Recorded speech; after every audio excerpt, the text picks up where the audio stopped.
Hey, it's David Phelps from the Freedom Founders Mastermind community. Got a question for you today, and that is why do you buy insurance? There's all kinds of insurance. There's life insurance and auto and home insurance. There's malpractice liability insurance. There's business liability insurance for your business practice protection. There's also disability insurance. So why do we buy these insurances? Well, it's to protect against the unknown, the uncertain, right? The possibility, maybe not probability, the possibility that there may be an issue with either something we own, material that we own, or with ourselves, life insurance, health insurance to protect our human bodies. The other insurances are for business and materials, houses, cars, liability issues. We buy insurance on the level that we need to protect what we don't have to handle those risks. And when we're younger, we typically have to buy more insurance with a smaller deductible. As we go down the road a little bit in life and build up some margin, some safety, if you will, some backup reserve, then we can go to higher deductibles and take on some of that risk ourselves.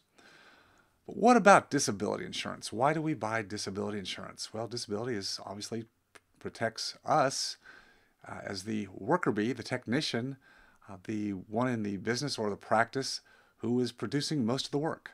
Yeah, that's right. Unfortunately, or maybe fortunately, however you want to look at it, we are the engine, or most of us are the engine in our small businesses, our professional practices that drive that production. And if we're not there in the practice or the business, then most of the revenue, if not all of it sometimes, stops. It's all on our back.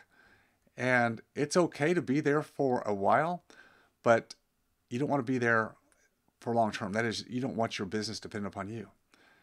In fact, you'd like to be in a position where at some point you don't need the disability insurance anymore because you've replaced your active income. One of two ways or a combination thereof. Either you create a business, a practice that is not solely dependent upon you. Maybe it's partially, maybe it's 50%, maybe it's less than 50% dependent upon you. That's more running closer to a real business.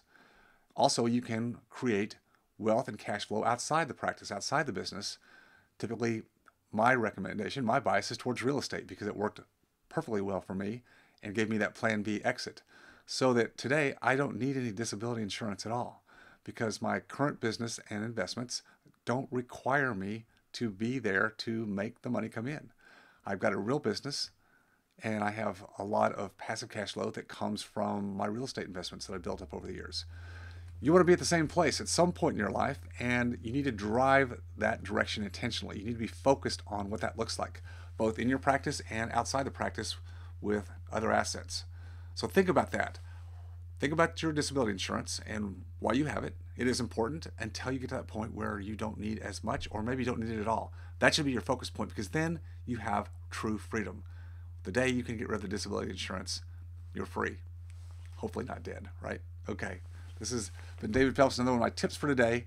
Always remember to stay freedom focused. See you next time.